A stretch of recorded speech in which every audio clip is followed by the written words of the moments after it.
Hello everyone, today I'm going to be making ube mochi pancakes. The whole reason I decided to do this is because a few months ago Trader Joe's had a ube mochi pancake and waffle mix. However, it sold out really quick, and by the time I got to Trader Joe's, they said they're sold out for the whole entire year. That's right, the whole entire year, so I decided to make my own today. I used Feed Maymay's recipe, so the link to her video will be in the description down below. For our recipe, we're going to need 1 cup of Mochi rice flour. So this means our recipe is gluten-free, so it's great if you're gluten-free. And you're also going to need 1 tablespoon of sugar, 1 teaspoon of baking powder. Make sure it's not baking soda because baking powder is very different. And you also have 1/4 teaspoon of salt. And for our wet ingredients, that was just our dry ingredients. For our wet ingredients, we're going to need 1 teaspoon of ube extract. And I also mixed that with 1 teaspoon of oil. And you're going to need 1 egg that is lightly beaten with a fork. And you're going to need 1/2 cup of coconut milk. And you're just going to need some water. It said 1 to 2 tablespoons, but I just put more so it's easier to pour. And then for my topping, I'm going to use some boysenberry syrup. And I'm also going to use some unsweetened coconut flakes and some tropical fruit. Right here is just some frozen pineapple and some frozen mango. And I'm also going to top it with some whipped cream as well. To start, we're going to whisk all of our dry ingredients together.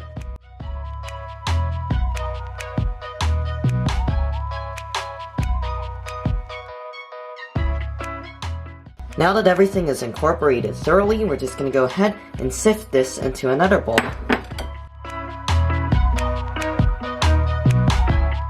Now we're going to add all of our wet ingredients into a bowl and whisk together.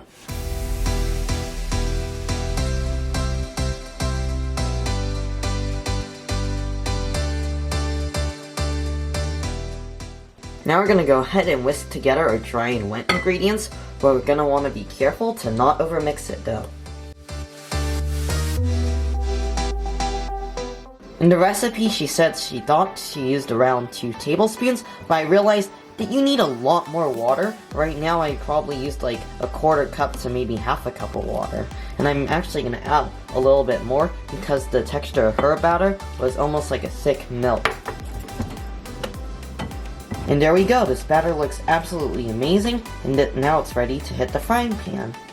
Now that our pan is nice and warmed up to medium-low heat, we're just going to put a little bit of butter on the pan. And the key is this will make our pancakes nice and brown and keep them from sticking to the pan. But we don't want too much or that will ruin a perfect brown color. And this is a great amount of butter, just enough to thinly coat the bottom of the pan. Now I'm going to use 1/3 cup and make 1 giant pancake right in the middle of our pan, and I'm going to repeat this process until we're done. Now our pancake is ready to flip, and the way you can tell is you can see that the top is nice and set. It's not liquidy, so we're just going to flip. And there we go, our pancake is cooked on that side, and now we're just going to cook it for a couple more minutes until it's done. I just flipped our pancake once more, and the side looks pretty brown, and I left it on the other side for a little bit longer, so that should be brown too. And now I'm just going to finish making the rest of our pancakes.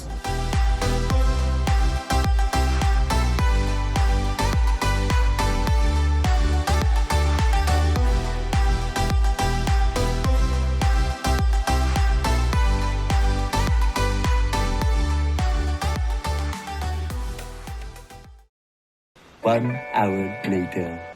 Alright, I just finished making the pancakes, and I'm gonna go ahead and assemble them now.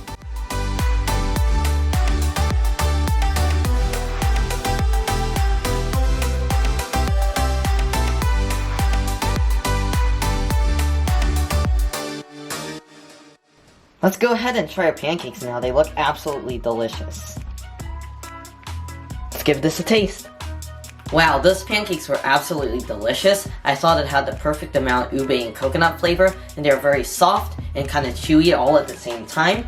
And it was very good. And I also loved the addition of the whipped cream, coconut, and tropical fruit because it just elevated the pancakes to a whole nother level. I highly recommend you try this recipe, and I highly recommend you follow the instructions I did because this made the pancakes absolutely delicious.